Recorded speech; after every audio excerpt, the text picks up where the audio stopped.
رسول الکریم اما بعد فاعوذ باللہ من الشیطان الرجیم بسم اللہ الرحمن الرحیم بارگاہ رسالت امام صلی اللہ علیہ وسلم میں ہدیہ درود پاک پیش کریں اللہم صلی علی سیدنا مولانا محمد۔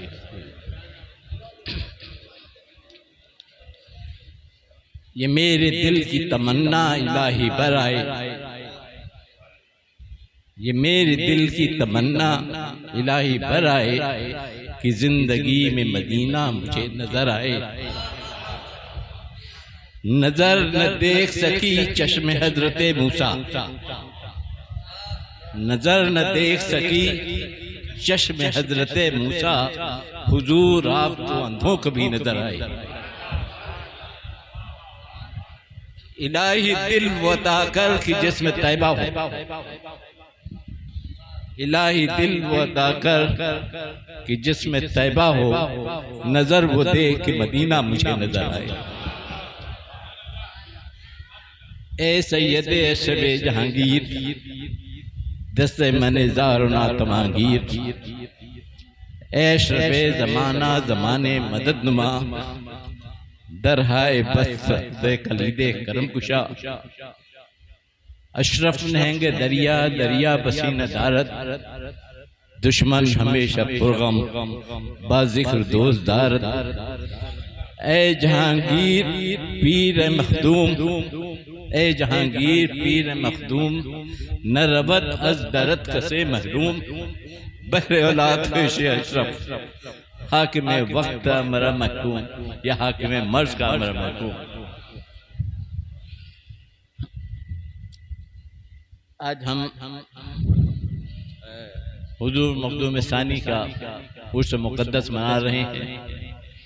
آپ کا وصال 1975 ہجری میں عیسوی میں ہوا۔ یہ عجیب اتفاق ہے کہ حضور مخدوم ثانی کے ساتھ میرا برسوں ساتھ رہا، ان کی خدمت میں میں رہا، اس لیے کہ حضرت کا قیام بمبئی میں اور میری پوری تعلیم بمبئی کے سینٹ زیویئرز کالج اور government law college Bombay university میں ہوئی۔ مجھے یاد ہے کہ حضور مخدوم ثانی نے ایک بار فرمایا کہ جب ان کا پہلا سفر بغداد شریف کا ہوا تو اس وقت حضرت پیر ابراہیم صاحب ظاہر طور باحیات تھے، جو بغداد شریف میں صاحب سجادہ تھے۔ جب مخدوم ثانی بغداد شریف گئے، ان کو اطلاع ہوئی کہ حضرت کو چوچے شریف سے تشریف لائے ہیں، تو آپ نے مخدوم ثانی سے کانٹیکٹ رابطہ قائم کیا اور کہا کہ حضرت آپ کا قیام خانقاہ میں نہیں بلکہ آپ کا قیام ہمارے گھر پہ ہوگا۔ سبحان۔ اور انہوں نے ایک پریس کانفرنس کی، سارے علماء کرام اکابرین جمع ہوئے اور ایک تقریر کی، بڑی جامع تقریر کی۔ اس میں یہ فرمایا کہ ہم اور آپ چنے کے دو دال، ایک بغداد میں رہ گیا اور ایک ہندوستان چلا گیا۔ کہا کہ جو اولاد، جو لڑکا باہر چلا جاتا ہے اور عرصہ دراز سے کے بعد واپس ہوتا ہے تو ظاہر اس کی بڑی قدر و قیمت ہوتی ہے، اس کی بڑی عزت ہوتی ہے۔ تو آپ بغداد شریف میں تشریف لائے ہیں، اب آپ کا ہم احترام کرتے ہیں۔ آپ سے پہلے بہت سے اکابرین تشریف لائے، حضرت نور العین تشریف لائے، مخدوم اشرف جہانگیر سمنانی تشریف لائے، آپ کے خاندان کے بیشتر علماء اکرام تشریف لائے، بزرگان دین تشریف لائے۔ ان کا ہمارے خاندان والوں نے ہمارے صاحب سجادہ سے استقبال کیا، لیکن آج ہم آپ کا استقبال کرتے ہیں اور ہم آپ کو یہ سمجھتے ہیں کہ آپ مخدوم ثانی ہیں۔ اور یہ اگر ہسٹری آپ ریفر کریں تو لطائف اشرفی میں حضور مخدوم اشرف جہانگیر سمنانی نے ایک جگہ تصنیف میں، اس میں لطائف اشرفی میں آیا ہے کہ اولاد شاہ حسین ثانی ماس، ہم لوگوں کا سلسلہ نسبی جو ہے شاہ حسین کی شاخ سے اہل بسکاری، تو اولاد شاہ حسین ثانی ماس، تو یہ تھا کہ کوئی نہ کوئی اولاد شاہ حسین سے ایک ثانی مخدوم ثانی پیدا ہوگا۔ سبحان تو آخر یہی مخدوم ثانی تشریف لائے، ہمارا کافی ساتھ وہاں پہ رہا، بڑی بڑی آپ کے کرامتوں کا ظہور ہوا۔ حبیب بلڈنگ وہاں کے اوپر بڑا نمایاں، وہاں کے اوپر نہ بارش تھی، بلڈنگ خاصی خاص تھی، بالکل مضبوط بلڈنگ تھی۔ نسیم بھائی مرحوم مخدوم ثانی کے خاص مریدوں میں سے تھے، ہمیشہ خدمتگاری میں رہتے تھے۔ رات میں 2:30 بجے تہجد کے وقت اٹھے وہ کہا نسیم سب کو اطلاع کر دو، پوری بلڈنگ میں ہر ایک کو اطلاع کر دو کہ بلڈنگ جلدی خالی کریں، بلڈنگ گرنے والی ہے۔ نسیم بھائی مرحوم نے کہا کہ حضور نہ بارش ہے، بلڈنگ بالکل اچھی ہے، سب کچھ ہے۔ کہا نہیں دیر مت کرو، جلدی کرو جلدی کرو۔ خیر اب نسیم بھائی گئے ہر ایک کو، اب 2 بجے 3 بجے رات میں اگر کسی کو نوک کیا جائے تو بڑا دشوار ہے۔ خیر آپ گئے تھے اور ایک دروازہ کھڑکایا اور کہا کہ جلدی کرو، لوگ حضرت نے فرمایا ہے کہ بلڈنگ گرنے والی ہے، جلدی خالی کرو۔ تو خیر بڑی مشکل سے سب لوگوں نے خالی کیا اور سارے لوگ روڈ کراس کر کے فٹ پاتھ کے اوپر پہنچے۔ حضرت نے پوچھا نسیم سارے لوگ جا چکے ہیں؟ کہا حضور سب لوگ جا چکے ہیں، فٹ پاتھ پہ انتظار کر رہے ہیں۔ کہا چلا فقیر بھی اب چل رہا ہے، مصلی لیا اور تسبیح لیا اور روانہ کیا۔ جیسے ہی روڈ کراس کیا فٹ پاتھ پہ پہنچے، پوری بلڈنگ گر گئی، لیکن اللہ کا شکر ہے کہ اس میں کوئی بھی مرا نہیں، سارے لوگ بلڈنگ خاموش کر کے چلے گئے۔ اور ایک چیز اور ہے کہ مخدوم پاک نے اپنے اولادوں کے بارے میں فرمایا ہے کہ اگر ہماری اولاد سے کرامت کا ظہور زیادہ ہونے لگے، یعنی بالکل اوپن ہونے لگے، جو کہہ رہے ہیں وہ ہو رہا ہے، تو یہ سمجھ جاؤ کہ ان کی زندگی کا آخری وقت ہے، یعنی اب ان کی زندگی زیادہ طویل نہیں ہوگی۔ نمبر 2 یہ بھی بتایا کہ دوسری چیز یہ ہے کہ کچھ ایسی عملیات ہیں جو نسلاً بعد نسلاً، جس کو کہتے ہیں سینہ پہ سینہ چلتا ہے، تو وہ عامل اسی وقت بتاتا ہے جب اس کا آخری دور ہوتا ہے، وہ غیر خاندان میں عمل نہیں جاتا۔ تو جو حضرت نے مخدوم ثانی نے وہ عملیات بتانا شروع کر دیا کہ یہ ہے، اس کے پڑھنے کی یہ ترکیب ہے، اس طرح سے ہے، اس طرح سے ہے، تو بالکل یقین ہو گیا کہ یہ چراغ سیدی اور ان کا یہ آخری دور ہے۔ اور آخری دور میں تو یہ تھا کہ بس کہہ رہے ہیں، کوئی تعبیر لینے کے لیے اچھا ہے تم اس لیے مقصد سے اللہ پورا کر دے گا، جاؤ چلو جاؤ۔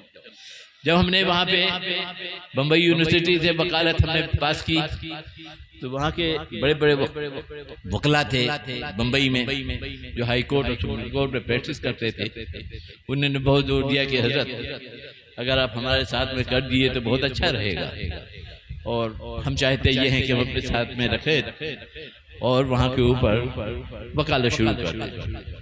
لیکن مخدوم ثانی نے صاف جواب دیا کہ نہیں، ہم ان سے کوئی دوسرا کام لینا چاہتے ہیں جو اس سے بالاتر، ہم ان سے وکالت نہیں کرانا چاہتے۔ اور 75 میں ہمارا گوا کا سفر ہوا، گوا ایک انجان جگہ ہمارے لیے، اور ہم نے شپنگ انڈسٹری میں ایک بزنس شروع کر دی، چادرانی کے سلسلے میں بزنس شروع کر دی، نئی فضا تھی، سب کچھ تھا۔ خیر ان کی دعائیں تھیں، اور 2010 میں ہم کو گورنمنٹ آف انڈیا کا جو نیشنل ایوارڈ دیا، جو ہم پہلے مسلم ہیں جن کو گورنمنٹ آف انڈیا نے for contribution in the field of Marine industry, ہماری جو ہم نے انڈسٹری کے لیے جو اس کے عوض میں ہم کو یہ ایوارڈ دیا گیا۔ سب سے بڑی بات یہ ہے کہ ISO جو پوری دنیا میں چل رہا ہے انٹرنیشنل اسٹینڈرڈ، ہندوستان میں اس وقت بالکل نئی چیز تھی، کسی کو معلوم نہیں تھا کہ ISO کیا ہے، تو ہم اپنی فیلڈ میں ہندوستان میں پہلے ہیں جنہوں نے ISO سرٹیفکیٹ حاصل کیا۔ کیا بات ہے، سبحان اللہ۔ اور اسی بنیاد پہ ہم کو 2 بار لندن بلایا گیا کہ ہم آپ کو ٹرین کرنا چاہتے ہیں، آپ ہندوستان آ جائیے، اب لندن آ جائیے۔ یہ ان کا فیض تھا، ان کا کرم تھا۔ اب یہ سلسلہ رہا ہماری تجارت کا سلسلہ رہا۔ بعد میں یہ ہوا کہ جب آپ کا وصال ہو گیا، جانشین مخدوم ثانی کا دور ہوا، آپ گوا تشریف لائے۔ اس وقت تک تو ہم کافی وہاں پہ اسٹیبل ہو چکے تھے، لوگ اچھی طرح جاننے لگے تھے۔ تو اب یہ ہوا کہ بھائی ہم اس لیے نہیں آئے کہ ہم تجارت کریں، پیسہ کمائیں، لیکن کچھ ہمارے خاندانی چیز ایسی ہونی چاہیے جو ہمیشہ سے پیسے برکت ہمیشہ چلتا رہے۔ تو ایسے شکل میں ایک زمین خریدی گئی جس میں جامع مخدوم ثانی کا قیام ہوا۔ وہیں پہ جامع مسجد مخدوم ثانی کا اور تقریباً کافی حصہ اس کی تعمیر ہو چکا ہے، شاید تھوڑی دن میں مکمل ہو جائے گا۔ تو یہ ایسا مشن تھا کہ جو قیامت تک ہی چلتا رہے گا، یہ ان کی نگاہ کرم ہے اور ان کی دین۔ جب جانشین مخدوم ثانی گوا تشریف لائے اور کووڈ کی وجہ سے کووڈ 19 کی وجہ سے ان کے قیام تقریباً 5 مہینے گوا کے اندر رہا۔ رمضان شریف کا وقت تھا، رمضان شریف بھی آیا، عید بھی آئی، تو یہاں کے اوپر یہ ہوا کہ رمضان شریف میں ساری مسجدیں بند ہیں، تراویح کہاں بھی پڑھی جائے گی۔ وہاں کے ملن نائک صاحب منسٹر ہیں، آج بھی وہ منسٹر ہیں بی جے پی کے، وہ حضرت کے بہت ماننے والے تھے۔ انہوں نے کہا کہ حضرت آپ پریشان مت، آپ ٹیرس کے اوپر نماز پڑھیے، جو آپ کے رفقا، جو آپ کے مریدین ہیں، سارے لوگ ٹیرس پر نماز پڑھیں۔ کہا کہ حکومت کہا کوئی بات نہیں، ہمارے پولیس پر نہیں رکھیے، کچھ نہیں ہوگا، ساری باتیں۔ اور نتیجہ یہ ہوا کہ پورے رمضان شریف میں تراویح پڑھی گئی، عید و بقرعید کی نمازیں وہاں پہ پڑھ گئی، اور مخدوم ثانی ماشاءاللہ ان کی تندرستی ہیلتھ بہت اچھی تھی، ہمیشہ ایک بار بڑے موڈ میں تھے۔ کہا کہ سنو، دل ہمارا جذبہ غیرت کو کھو سکتا نہیں، دل ہمارا جذبہ غیرت کو کھو سکتا نہیں، ہم کسی کے سامنے جھک جائیں ہو سکتا نہیں،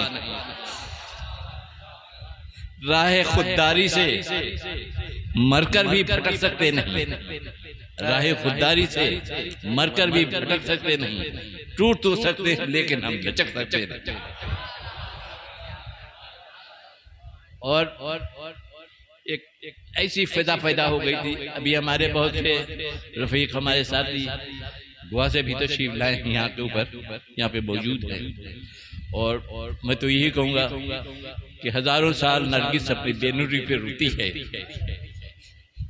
ہزاروں سال نرگس اپنی بے نوری پہ روتی ہے، بڑی مشکل سے ہوتا ہے چمن میں دیدہ پیدا، اور اس ایک سال کے عرصے میں خاندان کے بیشتر لوگ ہم سے جدا ہو گئے ہیں۔ ان کا نام پڑھ رہا ہوں آپ کو۔ حضرت علامہ سید کمال اشرف جانشین مخدوم ثانی، حضرت سید سہیل اشرف، حضرت سید مدد اشرف، اہلیہ سید سہیل اشرف، سید غلام محی الدین عرف نسیم جونپور، حضرت مولانا فصیح الدین صاحب جونپور، سید نظام حسن جونپور، سید نظام اشرف ایڈوکیٹ بساری، سید مسعود الحسن، اور مولانا سرور علی جو آپ کے یہاں کے دارالعلوم کے پرنسپل بھی تھے وہ، اور آخر میں نام لیتا ہوں سید ہلال اشرف، یہ ہم سے جدا ہو گئے۔ ان کا ایک سمجھیے بڑی کمی محسوس کر رہی ہے، پروردگار عالم ان کو جنت الفردوس میں مجھے ان سے مقام عطا فرمائے، اور ان کو سارے اونچے منزلیں عطا کریں، ان کی ساری گناہوں خطاؤں کو اللہ معاف فرمائے۔ اب یہ مشن ہم لے کے چل رہے ہیں مخدوم ثانی کا گوا کے اندر، اور میں کافی لوگ اس میں جوڑ رہے ہیں، اور کافی آگے چل رہا ہے، اور کافی ہم کو وہاں سے رسپانس مل رہا ہے، تعاون ہم کو مل رہا ہے ہر صورت میں، اور انشاءاللہ یہ مشن ہمارا کامیاب رہے گا۔ اور ان کی دعائیں ہمارے ساتھ میں ہیں، جس ہاتھ میں ہاتھ لگ جاتا ہے کامیابی ہی کامیابی ہے، کبھی ہم نے پیچھے مڑ کے نہیں دیکھا، اور حضرت کی دعائیں ہمیشہ شامل حال رہیں، اور آخری دور میں ہم بہت خوش نصیب ہیں کہ جانشین مخدوم ثانی کا قیام ہمارے ساتھ میں رہا۔ وہ بتایا نا کہ کچھ عملیات ایسے ہیں جو سینہ بسینہ نسلاً بعد نسل کرتے ہیں. تو شاید اللہ کو ہی منظور تھا کہ ایسے حالات پیدا ہو گئے کہ حضرت کا قیام گوا میں رہا 5 مہینے تک. تو کچھ عملیات ہم کو بھی بخشے کہ یہ ہے، اس کا طریقہ یہ ہے، اس کا طریقہ یہ ہے، اس طرح پڑھا جاتا ہے. یہ ان کا بہت بڑا کرم اور ان کی نوازش ہے. اور ہمیشہ مجھے پورا یقین ہے کہ مخدوم ثانی اور جانشین مقدان کی خاص نگاہ کرم ہم لوگوں کے اوپر رہے گی. انشاءاللہ ہمارا بیڑا پار ہو جائے گا. ہمارے